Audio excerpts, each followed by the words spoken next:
Káva je komplexné ovocie, z ktorého my pripravujeme nápoj, ktorý v našich hlavách ale nie je až tak komplexný.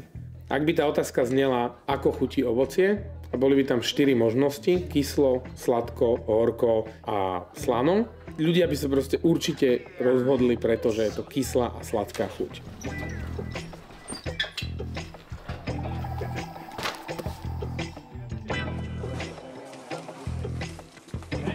Dnes máme dostupnú kvalitnú kávu, kde vieme odhalovať jej chute a vône, ktoré prísluchajú krajinám sveta, odkiaľ káva pochádza, ale proste jednoducho to stále nerobíme, pretože sme zvyknutí na to, že káva je len horká.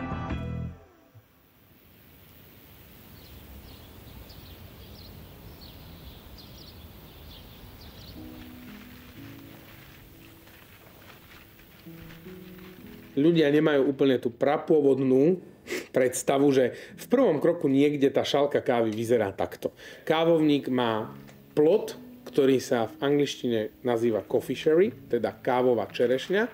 Vo vnútri tej čerešne sa nachádzajú väčšinou 2 kvostky. Sa tak slangovo hovorí, že je to zelená káva, bo tie kvostky proste jednoducho majú takú, že zelenú iš farbu. Ne?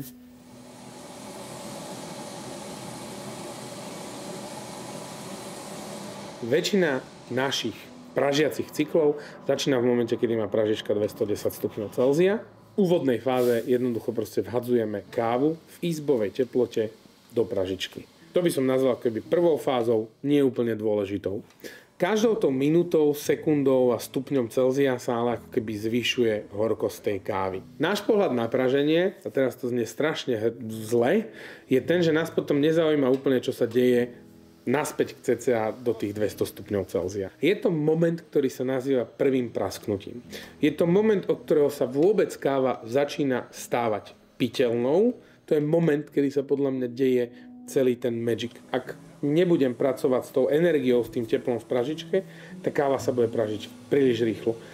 Upraží sa mi do príliš vysokej teploty. Všetok ten balans tých kyselín, acidity, sacharidov, ktoré som akoby dával dokopy, prekryje tá horkosť, ktorá proste nevyhnutne, hlavne pri tmavšom a tmavšom pražení vzniká.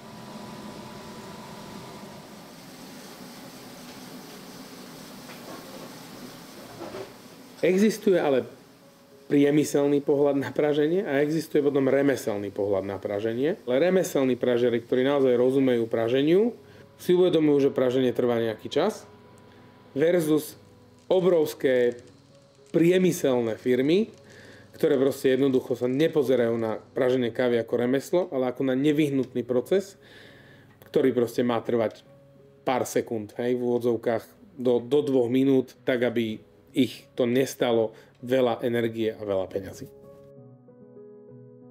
Všetko sa dá podľa mňa robiť easy way alebo hard way. Ja si myslím, že to, čo robíme my, to robíme trošku tou ťažšou cestou. Tou cestou, ktorá nás možno stojí veľa energie a veľa peňazí, ktoré by sme jednoduchšie dokázali zarobiť. Na druhú stranu, ale fakt som presvedčený o tom, že našou prácou meníme svet. A nemeníme ten svet náš, že sa máme lepšie a lepšie, ale meníme ten svet aj pre ľudí, ktorým pripravujeme kávu, a meníme aj ten svet ľudí, ktorí nám tú kávu vyrábajú a dodávajú. My sa dnes snažíme doniesť na stôl kávu, nepoviem, že dobrú, ale podľa mňa takú, aká tá káva mala byť proste od prapozačiatku nášho poznania kávy. Ja som naozaj veľmi, veľmi presvedčený o tom, že to nie je nejaký môj výmysel a vymysel nejakej hrstky ďalších baristov a pražiarov, že to nie je niečo, čo sme si my vymysleli, že teraz ideme meniť trh. To nie je niečo, že my sme si povedali, že ľudia o tej káve nevedia úplne veľa. To tak proste je. Ja som si proste vybral, že toto bude tá vec, ktorú ja chcem ľudí naučiť, ktorú ja chcem ľuďom ukázať, ktorou ja chcem meniť ten svet.